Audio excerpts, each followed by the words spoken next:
Hello everyone. Rajasthan लोक सेवा आयोग आरपीएससी जो मेंस का एग्जामिनेशन कंडक्ट करने जा रही है, जो कि आज से लगभग 5 महीने के बाद होने वाला है, उसकी तैयारी हम कैसे स्टार्ट कर सकते हैं उसके बारे में मैं आप लोगों को प्रिपरेशन प्लान, प्रिपरेशन स्ट्रेटेजी सब कुछ गाइड करूंगा और बकायदा स्टेप बाय स्टेप हम इस सेशन को आगे बढ़ाएंगे। तो शुरू करते हैं वीडियो को।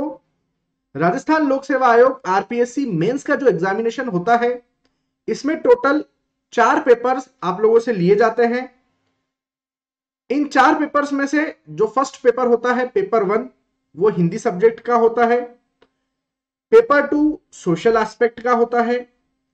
पेपर 3 और पेपर 4 के अंदर सिविल के टेक्निकल सब्जेक्ट्स मौजूद होते हैं। कुछ टेक्निकल सब्जेक्ट्स पेपर 3 में मौजूद दिखेंगे, कुछ टेक्निकल सब्जेक्ट्स पेपर 4 में मौजूद दिखेंगे। पेपर 3 में जनरली स्ट्रक्चर्स के सब्जेक्ट होंगे और पेपर 4 में नॉन स्ट्रक्चर्स के सब्जेक्ट्स आपको यहां पर देखने को मिल पाएंगे। इनके वेटेज की यदि हम बात करें तो पेपर 1 में जो वेटेज है वो 100 मार्क्स का है। पेपर 2 का भी वेटेज 100 मार्क्स का है, जबकि पेपर 3 और पेपर 4 का वेटेज 200 मार्क्स का है। अब इन 4 पेपर्स में से इन 2 पेपर्स को क्वालिफाई करना कंपलसरी है। So these 2 papers are compulsory. तो यहां पर हम लिख देते हैं कि ये जो 2 पेपर्स है ये आप लोगों के कंपलसरी पेपर रहेंगे। ये 2 पेपर्स कैसे रहेंगे? कंपलसरी पेपर्स रहेंगे।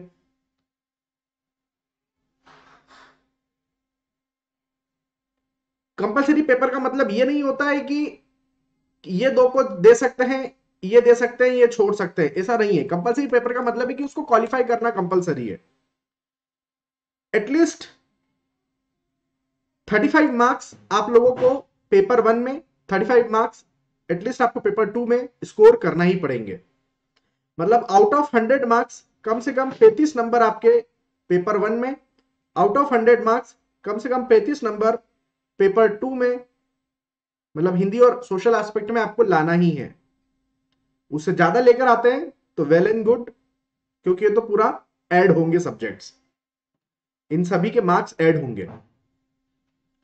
जबकि इन चारों को मिलाकर, इन paper 1, paper 2, paper 3 and paper 4, इन चारों को मिलाकर यदि हम टोटल वेटेज की बात करें, पेपर 1, पेपर 2, पेपर 3, पेपर 4, इन चारों को मिलाकर टोटल वेटेज की बात करें तो 100, 100, 200, 200, तो कुल मिलाकर हमारे पास में 600 मार्क्स आ जाते हैं।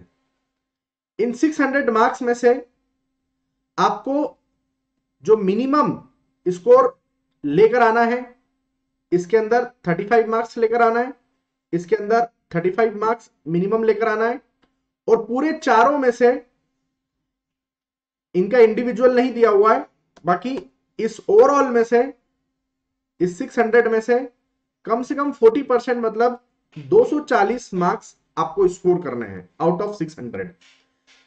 240 मार्क्स आपको स्कोर करने हैं आउट ऑफ 600। 240 मार्क्स में से आपके 70 नंबर तो ये माइनस हो ही गए, तो 240 माइनस 70, तो लगभग 170 नंबर आप लोग इन दोनों सब्जेक्ट्स को मिलाकर लेकर आएंगे। इन दोनों सब्जेक्ट्स को मिलाकर 170 नंबर आप लोग लेकर आएंगे पेपर 3 और पेपर 4 में से। तो ये काफी अच्छा हमारा स्कोरिंग रहेगा, क्योंकि टेक्निकल सब्जेक्ट्स है। टेक्निकल की पढ़ाई हमने बहुत मेहनत से, बहुत मन लगाकर करी है। ये जो सभी पेपर्स हैं ये कन्वेंशनल पेपर्स है। पेपर 1, पेपर 2, पेपर 3, ये सब सब्जेक्ट्स कैसे हैं हमारे, मतलब ये सब पेपर्स कैसे हैं, ये हमारे कन्वेंशनल पेपर्स है। तो बकायदा डिस्क्रिप्टिव स्टाइल में चीजों को डिस्क्राइब करते हुए आप लोगों को यह लिखना होगा। यहां पर कोई भी चीज बढ़ा चढ़ाकर नहीं लिखना है, कोई भी चीज अंडररेटेड नहीं लिखना है। जितना पूछा गया है उतना ही लिखेंगे। अभी फिलहाल में मैं जो इंटरेस्टेड हूं यहां पर अभी आपको बताने में, वो ये बताने में इंटरेस्टेड हूं कि किस तरीके से हम लोग, किस तरीके से हम लोग यहां पर आपका पेपर 3 और पेपर 4 को फोड़ सकते हैं, दमदार तरीके से शानदार स्कोर ला सकते हैं। जितना ज्यादा स्कोर करेंगे हम लोग, अच्छा डिपार्टमेंट मिलने के चांसेस उतने ज्यादा हाई होंगे। तो आइए पहले समझते हैं कि पेपर 1 में, सिविल का जो पेपर 1 है उसके अंदर कौन कौन से सब्जेक्ट्स रहेंगे और फिर पेपर 2 में कौन कौन से सब्जेक्ट्स रहेंगे। तो जो हमारा सिविल का टेक्निकल पेपर नंबर 1 होगा, उसके अंदर आपको सब स्ट्रक्चर्स के सब्जेक्ट्स देखने को मिलेंगे। उसके अंदर सब आपको स्ट्रक्चर के सब्जेक्ट देखने को मिलेंगे। कौन कौन से? एक तो डिजाइन ऑफ स्टील स्ट्रक्चर देखने को मिलेगा, एक design of RCC structure and मेजोनरी structure, मेजोनरी structures ये आपको देखने को मिलेगा। स्ट्रक्चरल एनालिसिस ऐसे, या जिसको हम थ्योरी ऑफ स्ट्रक्चर भी बोलते हैं, ये देखने को मिलेगा। स्ट्रेंथ ऑफ मटेरियल्स, जिसको मैकेनिक्स ऑफ सॉलिड्स भी बोला जाता है, मैकेनिक्स ऑफ सॉलिड्स भी बोला जाता है, ये देखने को मिलेगा। एक आपको सॉइल मैकेनिक्स, सॉइल मैकेनिक्स ये भी देखने को मिल जाएगा। तो ये सब चीजें आपको यहां पर देखने को मिल सकती है। कुछ ऊपर नीचे चीजें भी हो जाती है, but do not need to worry. इसमें हमारे पास में एक आध सब्जेक्ट इधर उधर भी हो सकता है, जैसे यहां पर बिल्डिंग मटेरियल दे दें, सॉइल मैकेनिक्स को उधर भेज दें, बस संभावत जो है वो यही है। सिविल टेक्निकल 2 में हमें जो सब्जेक्ट देखने को मिल सकते हैं, एक आपको एनवायरमेंटल इंजीनियरिंग ये देखने को मिलेगा। दूसरा आपको सर्वेइंग देखने को मिलेगा। एक आपको ट्रांसपोर्टेशन इंजीनियरिंग देखने को मिलेगा। बिल्डिंग मटेरियल एंड कंस्ट्रक्शन देखने को मिलेगा। Fluid mechanics and open channel flow देखने को मिलेगा।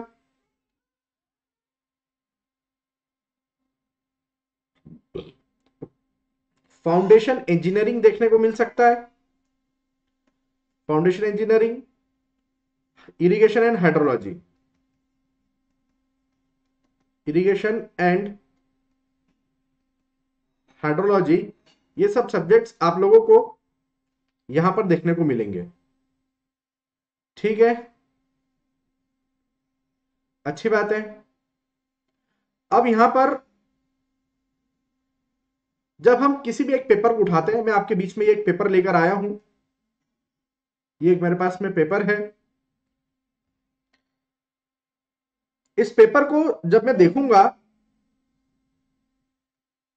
तो महत्वपूर्ण सूचनाएं वगैरह आप अपने लेवल पर बिल्कुल पढ़िएगा। यहां पर मैं आपको बात बता दूं कि जब मैं इस पेपर को देखता हूं तो मुझे क्या देखने को मिलता है। जब मैं इन पेपर्स को देखता हूं, आपके सिविल के टेक्निकल पेपर्स को, तो मुझे पता चलता है कि भैया, आपका जो टेक्निकल पेपर है 200 मार्क्स का, उसके अंदर 3 सेक्शंस बने होते हैं, part A, part B, part C. यहां पर लिखते हैं हम, सिविल का टेक्निकल पेपर, चाहे पेपर 1 हो, पेपर 2 हो, आरपीएससी मेंस में क्या देखने को मिलता है कि हमें 3 पार्ट में देखने को मिलेगा। एक होगा पार्ट ए, एक होगा पार्ट बी और एक होगा पार्ट सी। पार्ट ए में हमसे 2 मार्क्स के क्वेश्चंस पूछे जाएंगे। 2 मार्क्स क्वेश्चंस हमको लिखने पड़ेंगे। 2 मार्क्स क्वेश्चंस कितने रहेंगे? तो टोटल 20 क्वेश्चंस आपको यहां पर देखने को मिलेंगे। कितने क्वेश्चन? 20 क्वेश्चन 2 मार्क्स वाले। 2 मार्क्स के 20 क्वेश्चंस आपको यहां पर देखने को मिलेंगे। पार्ट बी में 5 मार्क्स वाले क्वेश्चंस आपको देखने को मिलेंगे, जो कि आपके पास में लगभग 12 क्वेश्चंस रहेंगे। और पार्ट सी में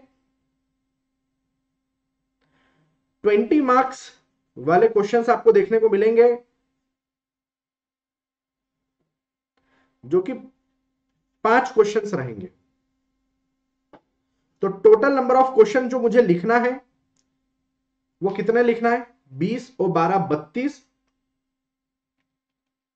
20 12 32 प्लस 5, लगभग 37 क्वेश्चंस मुझे यहां पर डिस्क्रिप्टिव स्टाइल में, कन्वेंशनल स्टाइल में लिखना है।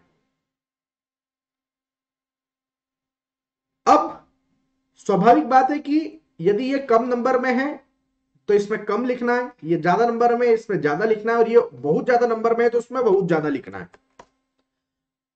सबसे अच्छी बात कि आपके पास में स्पेस जो है वो पेपर में फिक्स स्पेस दी हुई है कि 3 लाइन दे दी है आपको, इन 3 लाइनों में ही आपको अपना आंसर सबमिट करना है 2 मार्क्स के लिए। 5 लाइन दे दी है, इन 5 लाइन में ही आपको अपना आंसर सबमिट करना है 5 मार्क्स का, इस तरीके से। तो वर्ड्स वाइज देखें तो यहां पर हमसे 2 मार्क्स के लिए 15 वर्ड्स मिनिमम मांगे गए हैं कि आप 15 वर्ड्स में अपना आंसर सबमिट कर दीजिए। ऐसे 20 क्वेश्चंस आपको मिलेंगे 15 वर्ड्स में।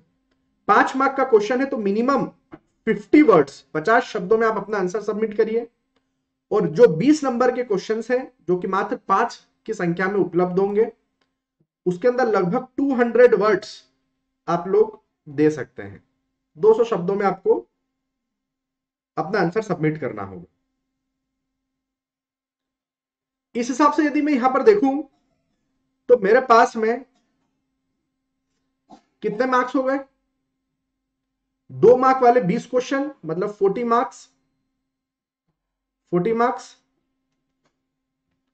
5 मार्क्स वाले 12 क्वेश्चन, सो 12 5 जा 60, सो 60 मार्क्स यहां से आ गए। और इसके आ गए आप लोगों के 20 मार्क्स के 5 क्वेश्चन मतलब 100 मार्क्स।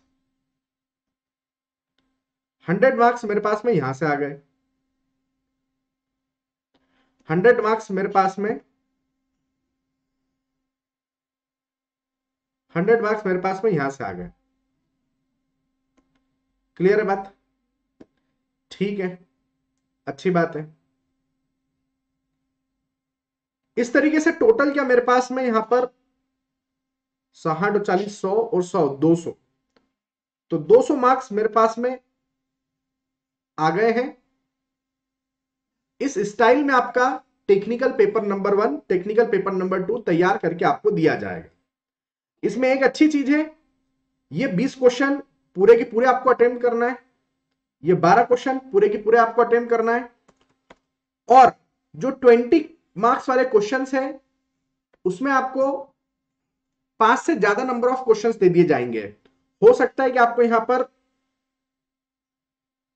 6 क्वेश्चन दे दिए जाए टोटल जिसमें से आपको 5 करना रहे, या 7 क्वेश्चन दे दिए जाए जिसमें से आपको करना रहे, या 8 क्वेश्चन दे दिए जाए जिसमें से आपको 5 क्वेश्चन करना रहे। तो इस हिसाब से आप लोगों को ऑप्शंस दिया रहेगा। 8 तो शायद ही दे, अब की बार 6 या 7 क्वेश्चंस आपको देंगे जिसमें से एनी 5 आपको अटेम्प्ट करना पड़ेंगे, एनी 5 आपको अटेम्प्ट करने पड़ेंगे। यदि शुरू के 5 क्वेश्चंस आप अटेम्प्ट कर रहे हैं तो वही 5 कंसिडर होंगे। बीच का कोई आप क्वेश्चन अटेम्प्ट नहीं कर रहे हैं तो उसको आप इस तरीके से एक लाइन खींच के बता दो कि भैया ये हम अटेम्प्ट नहीं किए, ये हमको नहीं करना है, हम इसका अगला वाला अटेम्प्ट किए। अदरवाइज शुरू के 5 में वो कंसिडर हो जाएगा यदि आपने उसको क्रॉस नहीं किया तो। ठीक है, अच्छी बात है। अब ये पेपर देखते हैं। पेपर आ चुका है मेरे पास में। आई होप यदि आप मेंस की तैयारी कर रहे हैं तो आप लोगों ने भी बकायदा देखा होगा। मेंस का पेपर आप सभी ने देख रखा है। अब बोला है पार्ट ए, क्या ये पार्ट ए है हमारा? क्या ये हमारा पार्ट ए है? यस। पार्ट ए बोला है कि हमारे पास में 15 शब्दों में हमें आंसर देना है। मैंने कहा था 3 लाइन रहेगी, हर क्वेश्चन 2 नंबर का रहेगा। अब 2 नंबर का क्वेश्चन है तो 2 नंबर के हिसाब से हमको आंसर भी सबमिट करना है। हमें अपना नॉलेज दिखाने की जरूरत नहीं है। यदि उन्होंने एक्स के बारे में बोला है तो मैं एक्स को ही डिफाइन करूंगा। अपना नॉलेज शो करने के लिए वाई और जेड की कोई बात नहीं करूंगा। क्या मेरी बात समझ में आ रही है मैं क्या बोल रहा हूं? क्योंकि मुझे पेपर कंप्लीट करना है, मुझे आगे के बहुत बड़े बड़े क्वेश्चन जो है 20-20 नंबर वाले जो 200-200 शब्दों में लिखना है उसको कंप्लीट करना है, वो स्कोरिंग है मेरा।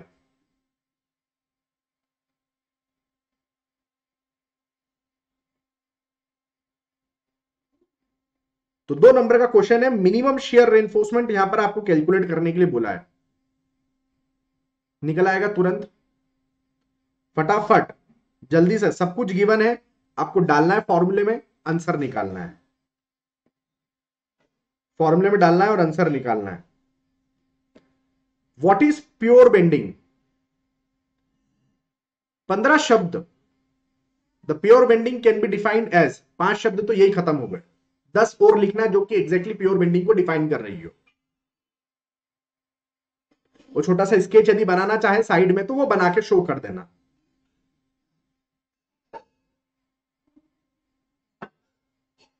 प्योर बेंडिंग की बात खत्म हो जाएगी।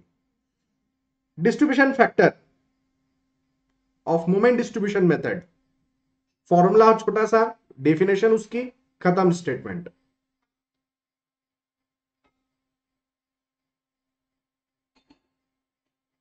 Eight any joint the sum of distribution factor is 1। चाहो तो लास्ट में एक ये भी मेंशन कर सकते हैं।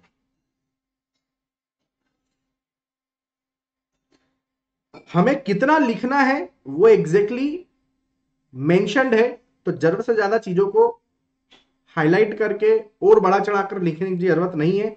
ज्यादा समय आपने यहां पर दे दिया शुरू में तो फिर अंत में पछताना पड़ेगा क्योंकि कंप्लीट नहीं हो पाएगा। अब यहां पर लिखा है analyst the types of losses of pre stressing pre tensioning. क्या उन्होंने डिफाइन करने के लिए बोला क्या कुछ? नहीं, तो सिर्फ आपको बताना है 15 शब्दों के अंदर, 15 शब्दों के अंदर प्री टेंशनिंग। ध्यान रखना, प्री टेंशनिंग कि कौन कौन से प्री टेंशनिंग में ऑकर होते हैं। तो प्री टेंशनिंग में 4 लॉसेस मेनली ऑकर होते हैं, वो चारों के नाम लिखना है बस।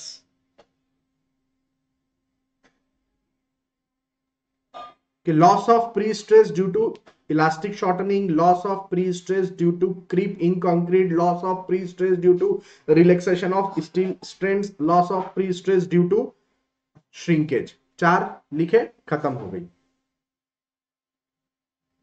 आगे बढ़ना, हो गए 15 वर्ड्स। 15 वर्ड्स हो गए, जगह भी खत्म हो गई।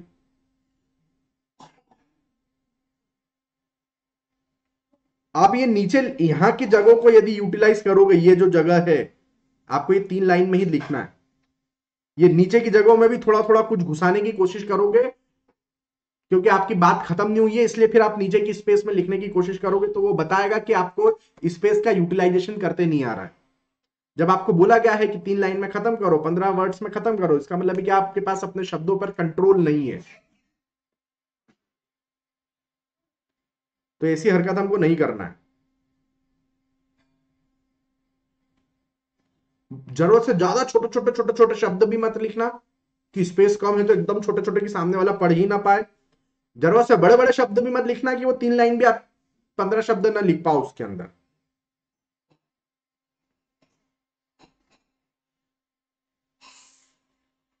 तो इस तरीके से हमारे पास में आप देख पा रहे हैं बहुत ही आसान से इजी इजी से चीजें हैं। डिफाइन द पर्लिन्स, पर्लिन क्या होती है। Explain the throat thickness and effective length of the weld. ठीक है, आपके पास में फॉर्मूला आप लिखना चाहें तो बिल्कुल आप लिख दो, इफेक्टिव थ्रॉट थिकनेस का, इफेक्टिव लेंथ ऑफ वेल्ड का, कि टोटल लेंथ में से हम एंड रिटर्न्स माइनस करेंगे, इफेक्टिव लेंथ मिलेगी, या सिर्फ इतना लिख दो कि शेयरिंग एरिया में जो लेंथ कंसिडर होती है दैट इज इफेक्टिव लेंथ। जो भी आप डेफिनेशन अपने लिखना चाहते हैं अपने शब्दों में, उसको बकायदा गिवन स्पेस में कंप्लीट करने की कोशिश करिए।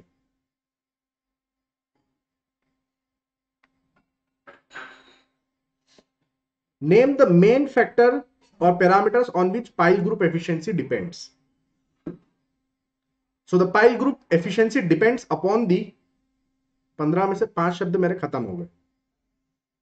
डिपेंड्स अपॉन दी, अब नंबर डाल के करना चाहो तो नंबर डाल के कर दो, कॉमा लगा लगा के लिखना चाहो कॉमा लगा लगा के लिख दो। यदि आप नंबर डालेंगे और आपने मान लो 4 बातें ही लिखी, तो आपका मीनिंग ये होगा कि भैया 4 ही फैक्टर्स होते हैं जिन पे ये डिपेंड कर रहा है, इसलिए नंबर मत डालो, इसलिए नंबर मत डालो, कॉमा लगा लगा कर लिख दो। जब भी आप नंबरिंग डालते हो किसी चीज के लिए, इसका मतलब है कि जैसे आपने 6 पॉइंट लिखे, इसका मतलब है कि 6 ही होते हैं टोटल।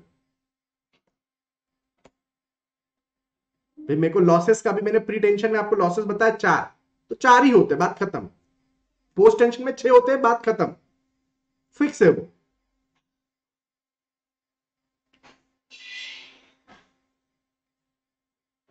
ठीक है, तो group efficiency of the pile group efficiency किस पे डिपेंड करती है, वो सब चीजें आप एक एक एक कॉमा लगा लगा कर लिख दो।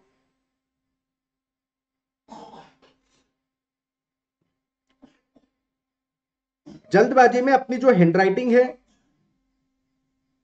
उसको बर्बाद मत करना, उसको खराब मत करना।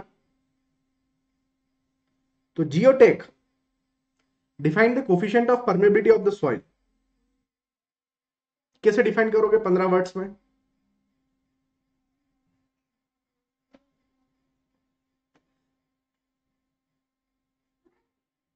So it is defined as the property of the soil through which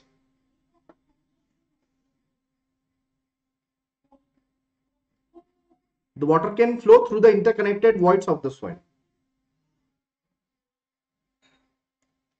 It can be defined as the property of the soil by virtue of which water can flow through the interconnected voids of the soil. खत्म। अब इसके अलावा आपको कोई चौथी चीज नहीं लिखना है कि चलो मैं डार्सी लॉ लिख दूं, या मैं बता दूं V is directly proportional to I, V is equal to KI, K है हाइड्रोलिक कंडक्टिविटी या कोफिशिएंट ऑफ परमेबिलिटी, इसकी यूनिट सेंटीमीटर पर सेकंड है। ये सब कुछ भी लिखने की जरूरत नहीं है, कुछ भी लिखने की जरूरत नहीं है आपको।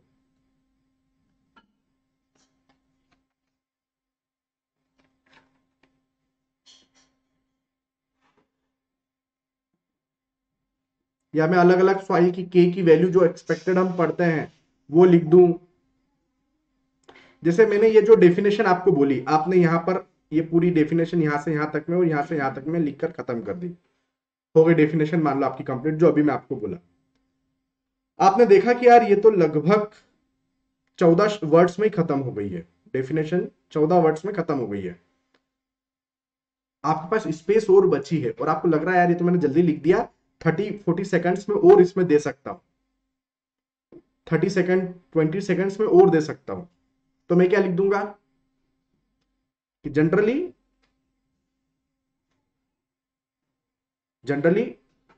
Fine grain soils are more permeable than coarse grain soil. खत्म हो गए मेरे 15 शब्द से ज्यादा, बात खत्म।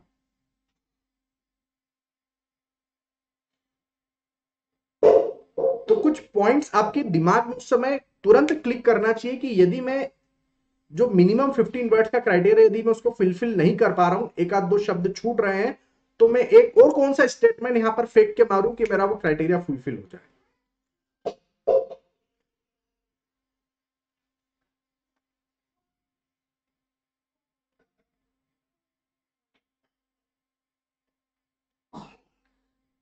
अब आप इन 2 मार्क्स या 5 मार्क्स वाले क्वेश्चंस में तो स्टेप मार्किंग के लिए पूछेंगे नहीं, कि इसमें स्टेप मार्किंग के क्वेश्चंस वो मिलेगा क्या भैया, वन लाइनर टाइप के, मतलब स्टेटमेंट, एक सिंगल स्टेटमेंट बेस्ड क्वेश्चन है ये।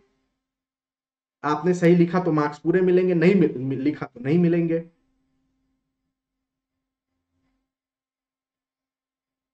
स्टेप मार्किंग का क्वेश्चन खड़ा होता है उस जगह पर जहां पर स्टेप मार्किंग का क्वेश्चन उस जगह पर खड़ा होता है जहां पर आप 200 वर्ड्स वाले क्वेश्चंस को टारगेट करने जा रहे हैं। तो आप देखो शुरू के 20 क्वेश्चन तक ये आपका पार्ट ए खत्म हो गया आपके पेपर का। पार्ट ए खत्म हो चुका है आपके पेपर का, 20 क्वेश्चन। सिमिलरली पार्ट बी चालू होगा। पार्ट बी के यदि मैं आपको स्पेस बताऊं तो पार्ट बी में ये आपको स्पेस इतनी दी जाएगी 50 वर्ड्स लिखने के लिए। उसमें 3 लाइन फिक्स थी, इसमें एक, यदि अपन काउंट कर ले तो 1 2 3 4 5 6 7 8 9 10 लाइन फिक्स है। तो उसमें 3 लाइन मिलेगी, यहां पर 10 लाइन मिलेगी। 15 वर्ड्स को लिखने के लिए 3 लाइन मिल रही थी, क्योंकि हर एक लाइन में 5 वर्ड्स का एवरेज हम लेके चलते हैं। 5 वर्ड्स इन ईच लाइन या पर लाइन का हम लेकर चलते हैं। तो 50 वर्ड्स के लिए यदि मैं बात करूं हर एक लाइन में 5 वर्ड, तो स्वाभाविक है कि वो 10 लाइन हमको लिखने के लिए स्पेस देंगे ही। कई बार ऐसा प्रॉब्लम आता है, कि इनका जो लेंथ, जो ये विड्थ होता है पेपर का विड्थ, वो अलग स्टाइल का होता है। इनके पेपर का जो विड्थ है वो अलग है और हमारा A4 साइज का ये अलग होता है ना। ऐसा होता है, ऐसा यूपीएससी के एग्जाम में भी होता है। तो ये सब चीजें हैं, लेकिन ठीक है, हमें वर्ड से खेलना है, स्पेस से नहीं खेलना है। हमें वर्ड से खेलना है, इस स्पेस से नहीं खेलना है। यदि मैं अपनी बातों को यहां तक मैं भी कंप्लीट कर पा रहा हूं तो अच्छी बात है, 2 लाइन छूट भी जा रही है तो कोई चिंता का विषय नहीं है, कोई चिंता का विषय नहीं है, चलेगा, ठीक है। तो थ्योरेटिकल क्वेश्चंस भी अच्छी मात्रा में हमको देखने को मिल रहे हैं। ज्यादातर संभावना यही है, ज्यादातर संभावना यही है क्या, ज्यादातर संभावना यही है आपके पास में। देखो पार्ट क्वेश्चन नंबर 32 तक आते आते आपका पार्ट बी खत्म हो गया, पार्ट बी खत्म हो गया है। तो ज्यादातर संभावना यही है, अब यहां से पार्ट सी चालू हुआ है, तो मैं ये बोल रहा था ज्यादातर संभावना आपकी यही है कि भाई साहब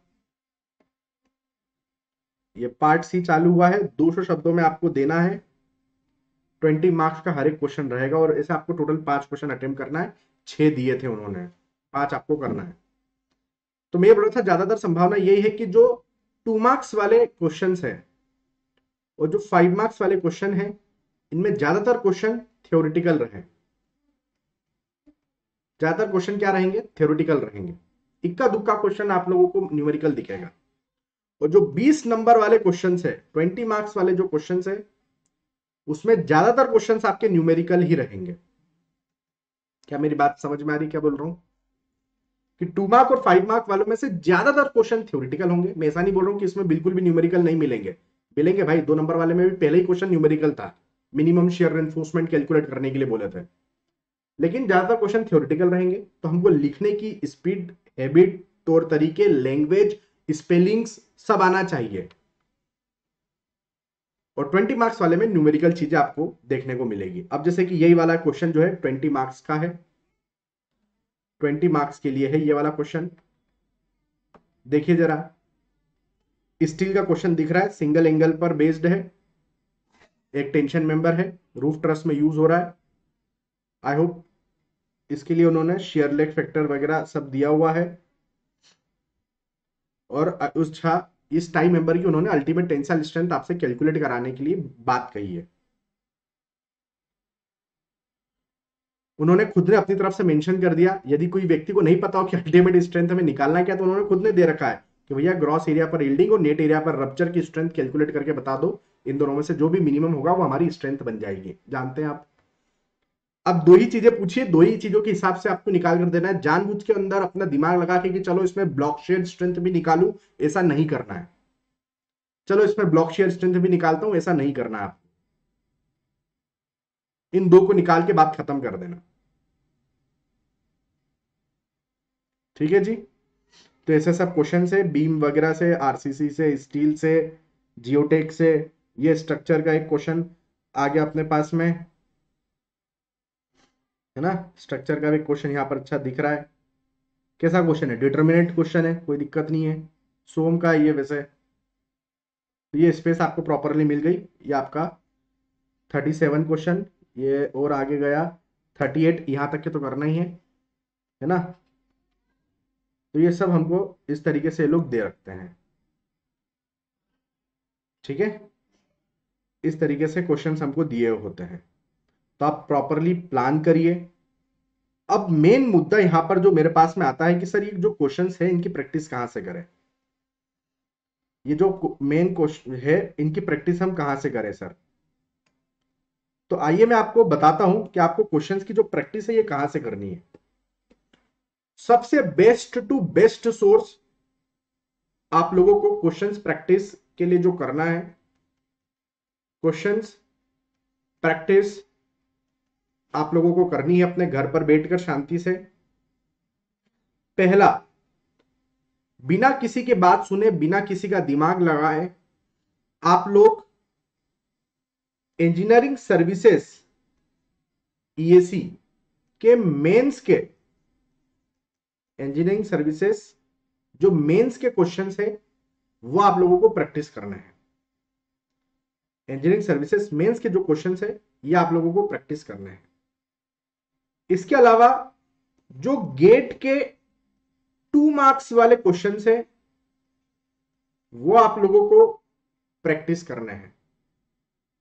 गेट के 2 मार्क्स वाले जो क्वेश्चंस है वो आप लोगों को प्रैक्टिस करने हैं। इसके अलावा आप लोगों को जैसे जो अपने यहां पर आरपीएससी में जो 2 मार्क्स के लिए आते हैं वो सिर्फ 1 लाइनर थ्योरी आती है, तो इसके लिए आपको अपने नोट्स का जो रिवीजन है वो बहुत ही शानदार तरीके से करने की जरूरत है। नोट्स का रिवीजन बहुत ही शानदार तरीके से यहां पर आपको करने की जरूरत है। आप एक चीज और यहां पर कर सकते हैं, जो एसएससी जेई का एग्जाम होता था, किसका एग्जाम? एसएससी जेई का जो एग्जाम होता था उसमें जो मेंस का पेपर होता थे पहले, आजकल ये भी क्या हो चुके हैं, ओल्ड लिख देता हूं, ओल्ड पैटर्न। आजकल ये भी क्या हो चुका है, एसएससी जेई मेंस का पेपर, आजकल एसएससी जेई मेंस का जो पेपर है वो ऑब्जेक्टिव फॉर्मेट में बन चुका है। आज से 3-4 साल पहले तक सब क्या था, डिस्क्रिप्टिव था, कन्वेंशनल था। तो उसके भी आपको क्वेश्चन देखना है लास्ट में। इतना सब हो जाए उसके बाद अंत में आप लोग, इतना सब हो जाए उसके बाद आप लोग, अच्छा अभी तो खुद आरपीएससी का भी डालना है ना अपने को। आरपीएससी मेंस का जो प्रीवियस ईयर है, पीवाईक्यूज है, प्रीवियस ईयर के क्वेश्चंस वो लगाने हैं। और इतना सब हो जाए तब जाकर एट द लास्ट आप लोग जो टेस्ट सीरीज होती है, ऑफलाइन टेस्ट सीरीज अवेलेबल है, इवन ऑनलाइन फॉर्मेट में भी अवेलेबल है। आप अपना आंसर लिखकर फिर उसकी स्कैन फोटो करके सबमिट कर सकते हैं। आपका जो चेक करेंगे वो भी उसी स्टाइल में करेंगे कि आपके मार्क्स वगैरह जितने आ रहे हैं, स्कोर आप कितना कर रहे हैं, क्या गलत किया क्या सही किया, वो भी हम स्कैन करके सबमिट कर देंगे। तो ये टेस्ट सीरीज अनअकैडमी प्रोवाइड करता है, तो ये भी आप ले सकते हैं। लेकिन मेरी पहली गुजारिश ये रहेगी कि पहले अपने लेवल पर ये सब 5 आइटम आपके कंप्लीट हो जाना चाहिए। मेरा पर्सनली ये है कि ये 5 आइटम पहले अपने लेवल पर कंप्लीट हो जाना चाहिए, और जितना जल्दी कंप्लीट कर लो उतना अच्छा है, और फिर आप टेस्ट सीरीज की तरफ मूव कर सकते हैं। अभी प्रीलिम्स का एग्जाम आपने दिया है 28 तारीख को, ज्यादा समय नहीं हुआ है, तो ये वाला जो चीज है ये करने का कोई ऑर्डर नहीं होना चाहिए कि सबसे पहले इसको करूं या इसको करूं या इसको करूं, ये चलते रहेगा। इसके लिए अलग से कोई टाइम निकालने की जरूरत नहीं है, क्योंकि आपने अभी 28 सितंबर को प्रीलिम्स का एग्जाम दिया है और आज क्या तारीख हुई है, 10 अक्टूबर, 12 दिन हुए, 15 दिन हुए, बस, ज्यादा नहीं हुए। तो ये समय समय पर चलता रहेगा। जब मैं यहां पर फंसूंगा, यहां फंसूंगा या यहां फंसूंगा या यहां फंसूंगा, तो ये समय समय पर नोट्स ओपन करने की जो परंपरा है वो होती रहेगी। क्लियर है बात? वो होती रहेगी, उसका कोई अंत नहीं है, वो आखिरी स्टेज तक नोट्स ओपन करना चलता रहेगा।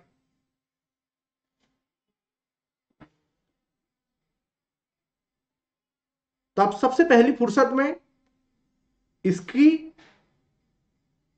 इसकी और इसकी जुगाड़ करो, इसकी भी। ये तो आपने नोट्स बनाए होंगे, ये तो है आपके पास। बाकी के जो चीजें हैं वो किस सोर्स से मिलेगी, कहां से मिलेगी, प्रिंटेड फॉर्म में लेना है, पीडीएफ फॉर्म में लेना है, वो आपकी चॉइस है।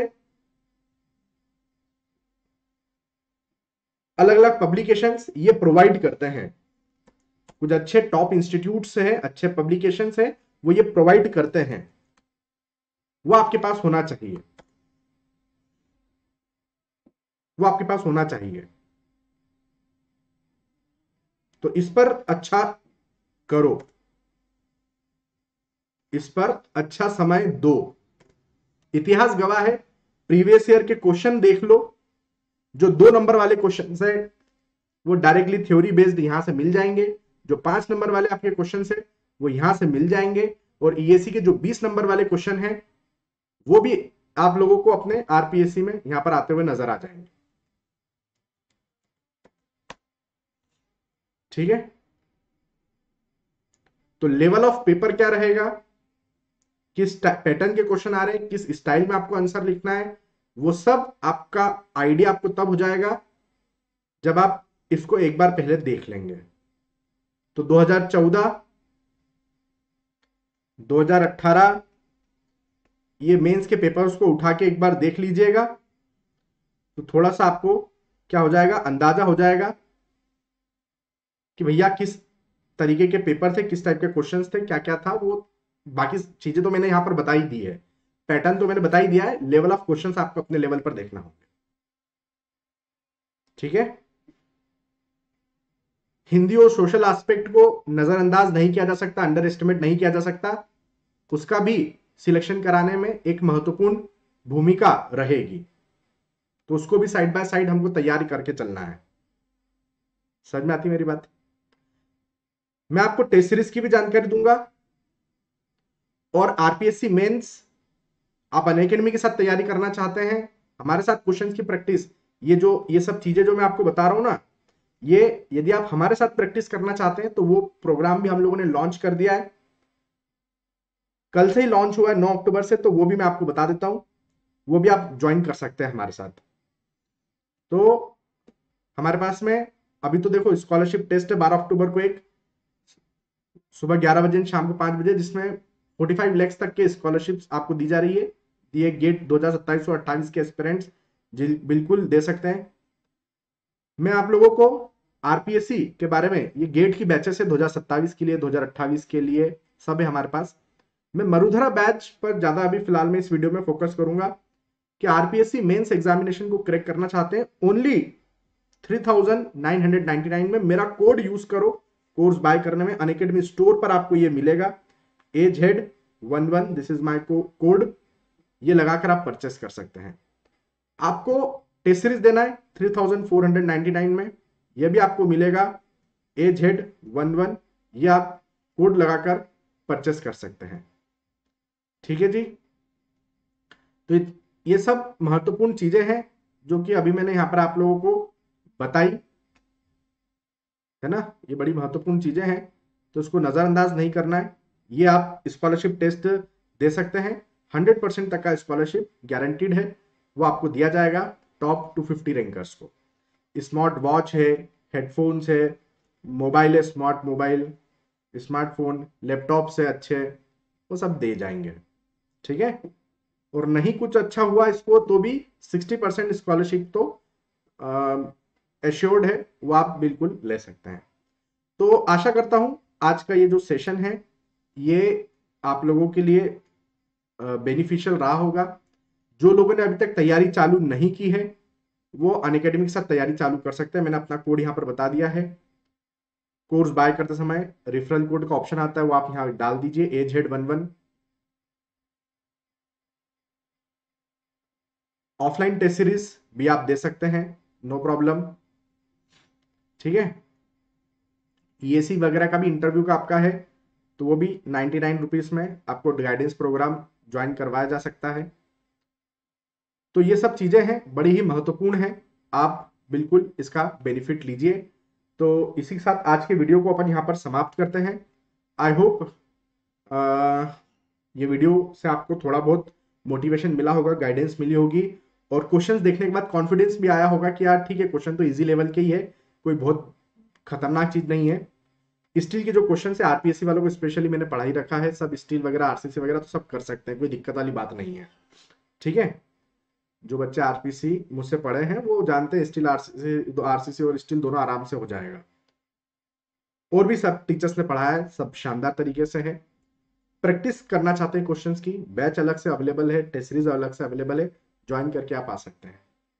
तो इसी के साथ आज की वीडियो को करता हूं समाप्त, मिलेंगे किसी नेक्स्ट सेशन में। तब तक के लिए ऑल द वेरी बेस्ट। मेहनत करो, रगड़ के प्रैक्टिस करो, हाथों में जब तक दर्द ना आ जाए, दुखने ना लगे उंगलियां, ये लिखते लिखते लिखते लिखते ये दब ना जाए उंगलियां, तब तक लिखो। आपको ये एग्जाम क्रैक करने से दुनिया की कोई ताकत नहीं रोक सकती। मेरी तरफ से ढेर सारी शुभकामनाएं आपको। All the very best, bye bye, take care, let's crack it.